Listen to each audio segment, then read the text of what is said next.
What's going on, guys? Got a brand new movie review for you guys today, and that is for Mandy.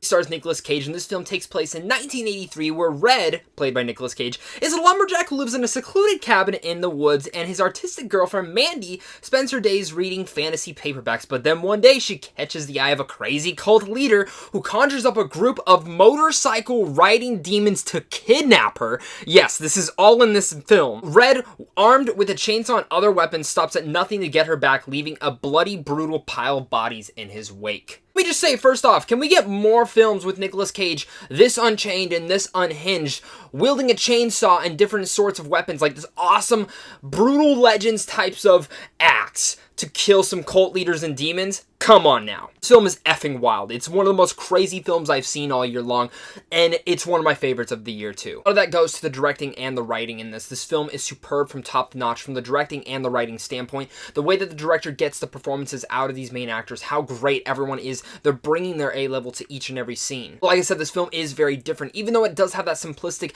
kind of revenge tale that you do hear within there, it's different. It's unique and it's dynamic. It's not just because, yeah, you have a crazy cult leader. No, it's not just because there's demons riding motorcycles.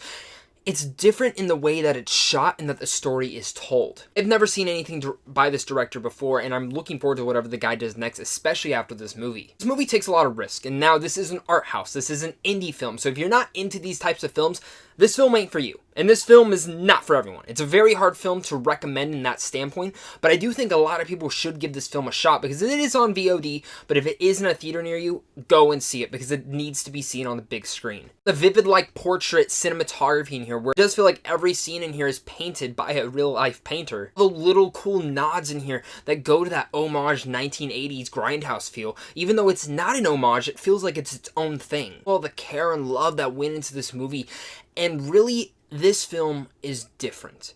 It's the easiest way to explain it. Now, I'd heard a lot of buzz coming out of Sundance earlier this year. It has a high rating on Rotten Tomatoes, but I never really heard any tiny aspects of this movie. Now, I'm giving you all the gist of what I knew about going into this movie, because this film is not needed to be spoiled. This film is unique.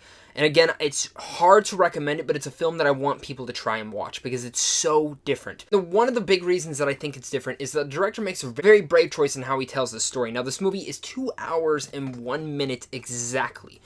And really, the runtime goes up to that 2 hours and 1 minute. The credits are not that long. When the film starts, everything I read in that synopsis really doesn't happen till probably 45 minutes in. The first 45 minutes really feels like a prologue to the whole story. As you are watching this, it feels like someone who's reading a book or a painter is painting a story for you to kind of guess on what's going on.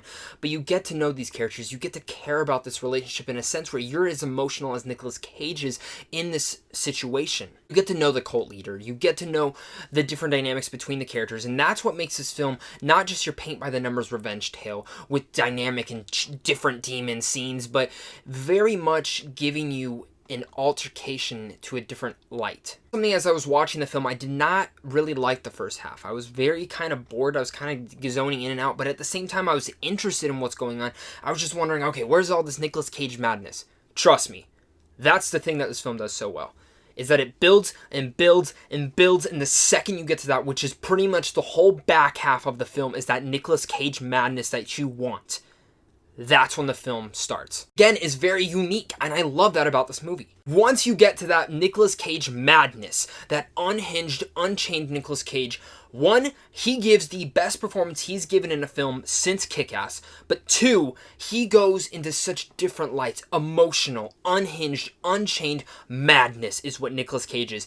And again, yes, we make him as a meme now, but this guy was nominated for an Oscar. This is seriously one of the best actors that was working in Hollywood, and for me, this means he's back. Gives one of the best performances of this year. The way that he brings this character to life, this character of Red, is so dynamic. You just believe everything that's going on the screen, as wacky and wild as it can get. Like I said, he's taking on demons, he's taking on cult leaders, he has a chainsaw, he has this cool brutal legends axe that he gets to slice people in half with. Awesome. It really is awesome. This film not really having any cons. It's one of the most unique art style dynamic indie films that I've ever watched. If you've ever seen a film by Nicholas Weinrefn, who's directed, say, Drive or Neon Demon, you're kind of into those films, but you want something that goes even more absurd, that's what Mandy is. It not just contains one of the best performances of the year, but it also has a first part of the film that builds up and seems a little bit too long at first, but damn, the payoff is so worth it. It builds the relationship up so good between these two, and it got me emotional.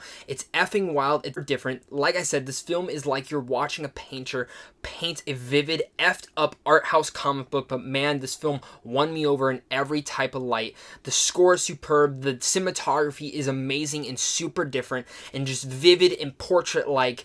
It's one of the best films of this year. Again, I loved Mandy. I hope you guys give it a shot. It's on VOD. It's going into theaters. Check it out. Do not miss Mandy out. So with all that said, I'm going to give Mandy an A-. Absolutely love this film, and it sucks that this film is going to go so under the radar. So guys, make sure to share this review. Let's get it out there to go see Mandy. Tell me, guys, have you guys seen this film, though? Comment down below and tell me what your guys' thoughts are on it. Of course, guys, if you guys are new here, hit up Sandwich on Films also down below, because right down there you guys can get into advanced movie screens and also check out some movie news and even some movie reviews. But of course, guys, until next time, stay classy.